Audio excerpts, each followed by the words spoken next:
Morning, and welcome back to a very cold morning here in Norfolk. I've come back to the raised bed that I built a few weeks ago. I wanted to see A, if I could find it, and B, just to see how it fared after all the snow we've had recently. But the real reason for this video is to have a look at some popular bushcrafting saws.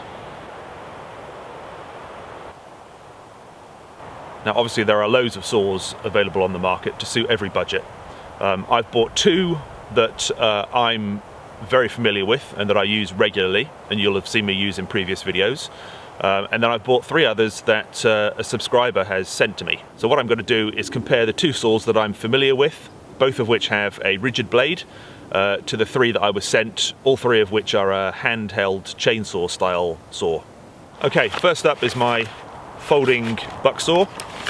This is a homemade saw. I've made two or three of these.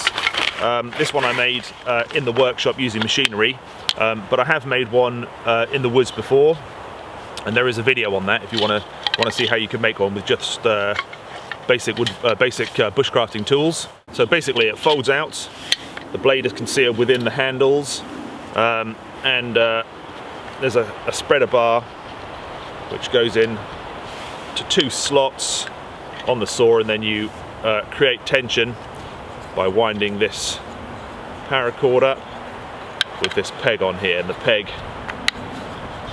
rests on that spreader bar once you've got the required tension.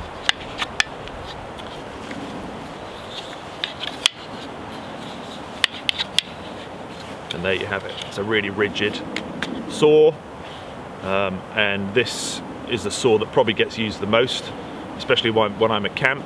Sometimes if I'm just out for the day I won't take this with me, but if I'm at camp and I've got firewood to process, this is always the saw that I'll prefer to use, because it makes short work of cutting through a lot of wood. Now the blade I've got in here at the moment is a dry wood cutting blade, because mostly it's used for firewood prep, but I do also carry with me a green wood blade as well. It has teeth like the dry wood blade, but it also every fifth, I think it is, 1, 2, 3, 4, yeah, every fifth tooth is a different shaped blade. It's called a raker blade, and basically that's designed to remove all of the pulpy fibrous wood that will clog up the saw cut when you're cutting green wood.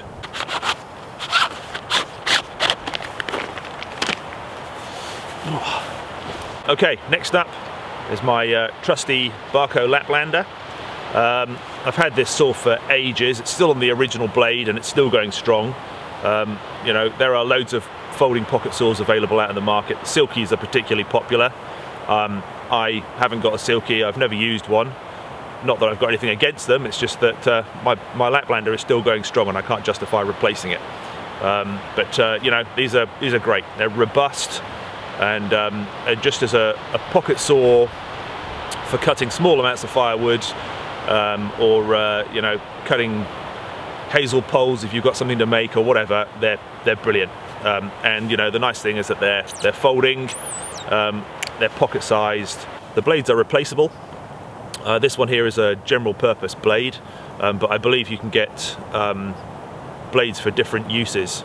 I think there's a greenwood cutting blade, and a much more aggressive blade than this one, but this one has done me well, that's for sure.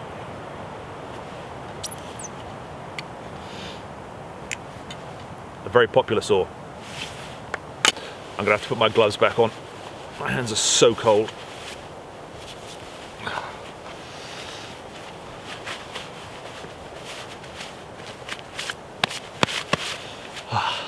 Right, the next three saws are all variations on the same principle. They're basically a handheld chainsaw. So just like you'd have on a conventional chainsaw, you have a chain made up of interlinking sections, and then along one edge of the chain are some blades. Now the first one here, this was one made by a company called Overmont. I have nothing to do with any of these companies, incidentally. These were sent to me by a genuine subscriber who was interested to see a comparison video. Yeah, these are all available, I believe, off Amazon, but I'm sure you'll be able to get them in other places as well. So yeah, this is the first one, and the blade on this one, the cutting blades on it, look very similar to what you would see on an actual chainsaw. There's one blade per section, per link, and then there's another piece behind it which looks a little bit like a kind of clearance tooth to remove the cut material, I'm guessing. So a little bit like the raker tooth on a greenwood cutting blade. I guess that's the principle there. So that's the first one. It's got loops on the end, webbing loops, so you can put your hands through.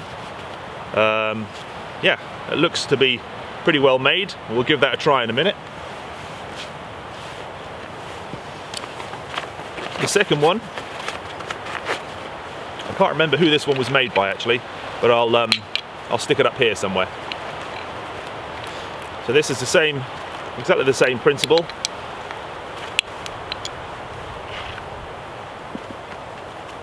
We have links. It's different kind of setup here. The links are flat on the back, so it can't bend the wrong way, if you see what I mean. It opens up and that's as far as it goes. The links are designed so that it stops it going any further. And then on each link we have two blades going in each direction. So there's pairs of blades on each side, creating a set. And they look to be a kind of like a general purpose cross-cutting pattern on that one. And then on the ends, instead of having the loops, we've got these plastic toggles for holding the blade. Okay, so that's the second one. And then the third one is one of these. I'm sure you've seen these before. There's all sorts of variations on these. They're usually known as a commando saw or something similar.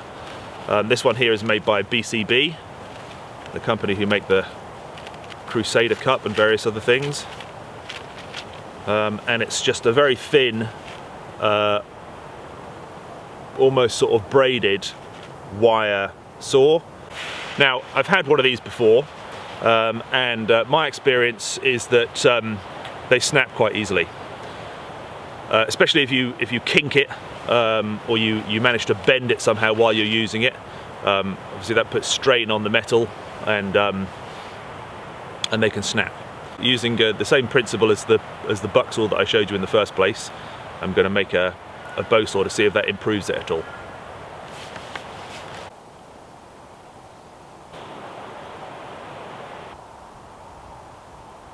Before I test these saws, I'm going to make a cup of tea. I bought my honey stove with me today. I haven't had that out for ages, so I thought it'd be a good opportunity to give her a little fire up. And I'm also in this lovely bit of coniferous woodland, so I'm going to make some pine needle tea.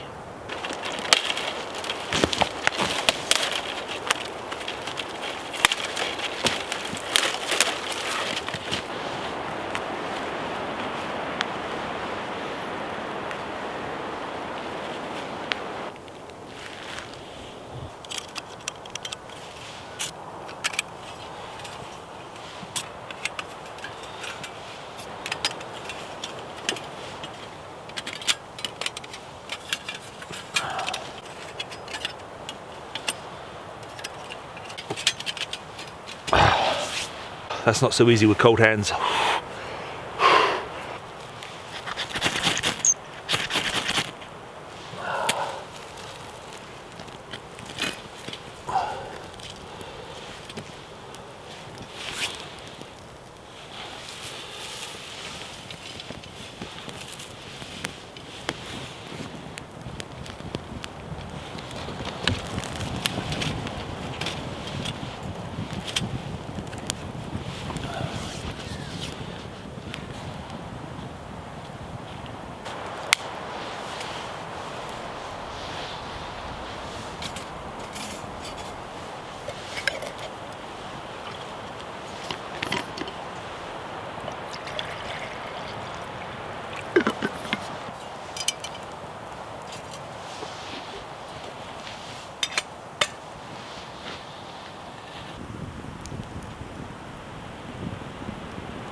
Got a very subtle flavour, pine needle tea. I guess it depends a lot on the species of pine you use. Around here it's Scots pine, and yeah, there's not a huge amount of flavour going on in there, but it's better than just hot water.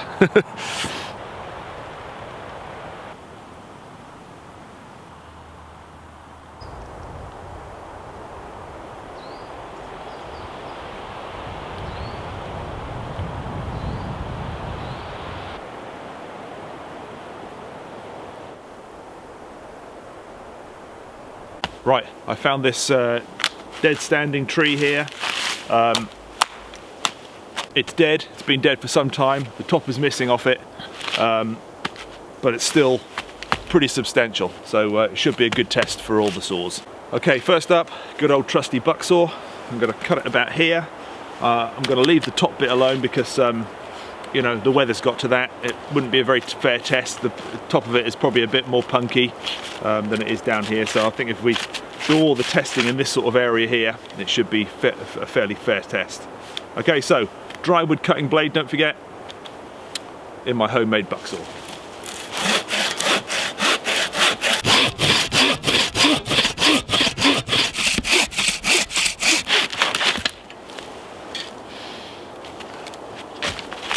Okay, cut through that, no problems. Yeah, as I would have expected, because I'm familiar and used to using this saw. Okay, next up, Laplander. This is probably about the limit of what I would normally cut with this. To be honest, I usually use this for smaller duties, but you know, we'll give it a go.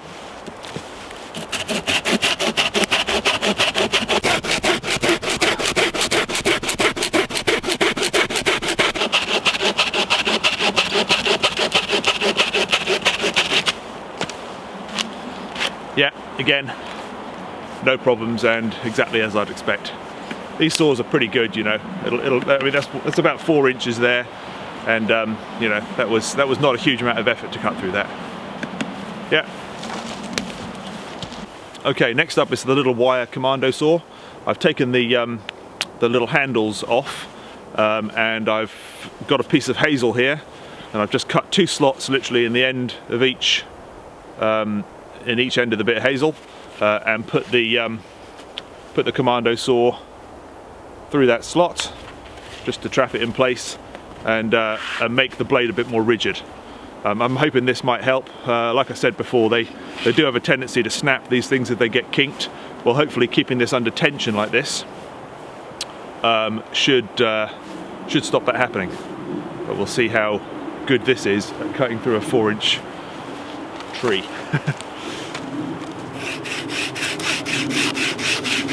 Right, it's got through the bark, okay.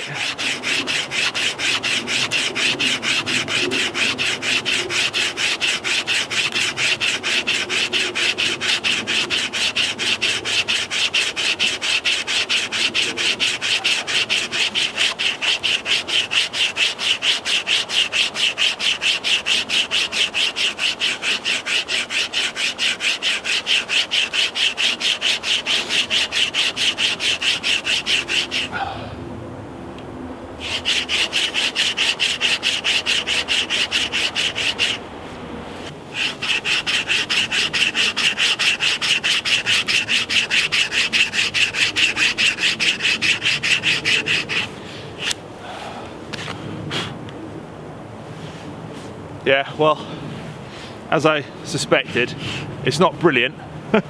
I've got through about 1 inch. So I mean, it is cutting through it, but it's going to take a lot longer, obviously.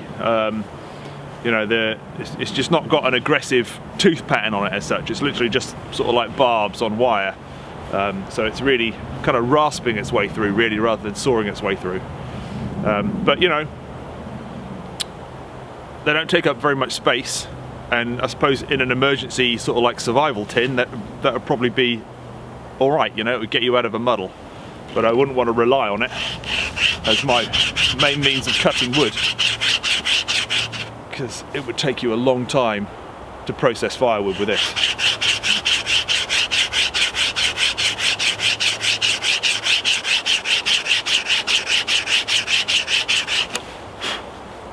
Yeah. Next up, we've got this one here with the plastic handles.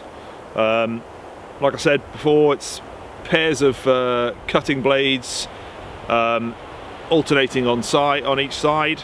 So there's, you know, 2 on one side, 2 on the other side, all the way down, alternating all the way down the blade in a chain style. Now obviously this is a different method. For this I'm going to be pulling it towards me. But yeah, well, let's see how we get on.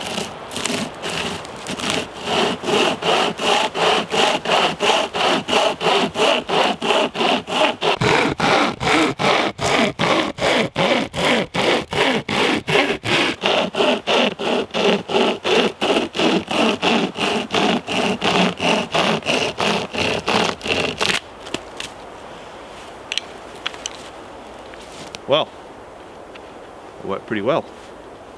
It's obviously a different sort of method, really. You know, if you were cutting up pieces of firewood, you'd obviously have to brace them. You'd probably have to stand on them and then saw up towards you. You know, cutting on this, which is fixed, is fine. I don't know how well it'll work on thinner stuff, but certainly that wasn't huge amounts of effort to get through that. Yeah, I'm quite impressed. Now I guess the thing is with this is you could also adapt a similar method as to what I did with the commando saw. You could have this, you can make a bow saw out of this by, you know, putting that through a piece of hazel or whatever, and then you would be able to use it in a conventional manner. Might give that a try. And lastly, we've got the saw, which has the chain very much like on a chainsaw. Same style of teeth pattern. The loops are a bit small. I can't actually get my hands. Maybe I can. Maybe I don't need to. Maybe I just need to hold the loops. It's a bit tight on my hands, I have to say. I'll just hold them. I'll give that a go.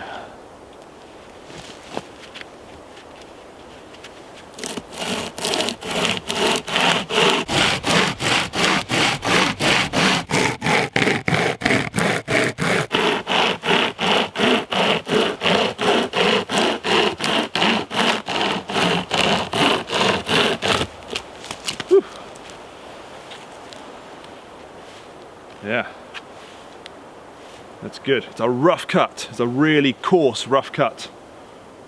But more efficient, I think, than the other one. I didn't mention before, but the teeth actually alternate in direction. So obviously you can cut on either stroke. You know, when you pull with your left arm, it cuts. When you pull with your right arm, it cuts. Yeah, that's pretty good.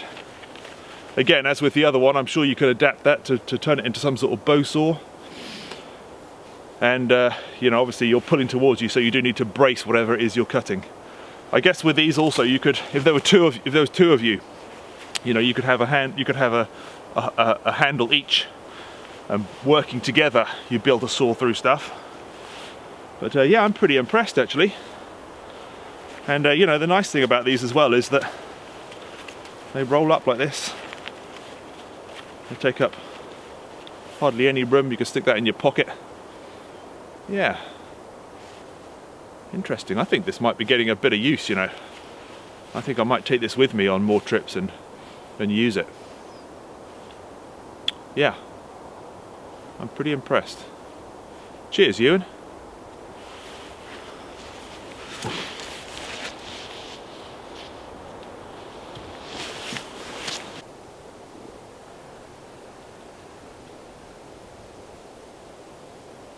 Well, some surprising and some not so surprising results then. I certainly won't be replacing my trusty buck saw. You know, I love this saw. I love that it makes such short work of sawing duties. I love the fact that it's reasonably quiet to use, unlike some of the metal buck saws and bow saws that you can get. Even the collapsible ones, they seem to make a right racket when you use them. But this being made of wood, I guess the wood just doesn't have that tinny sound when you use it. My Laplander also won't be losing its place. I love the fact that it's compact.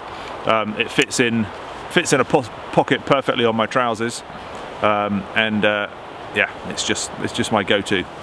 However, I'm really impressed with the two chainsaws.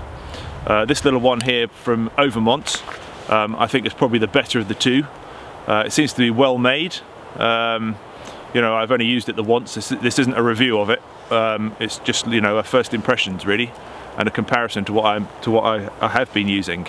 But yeah, I'm pretty impressed on first use.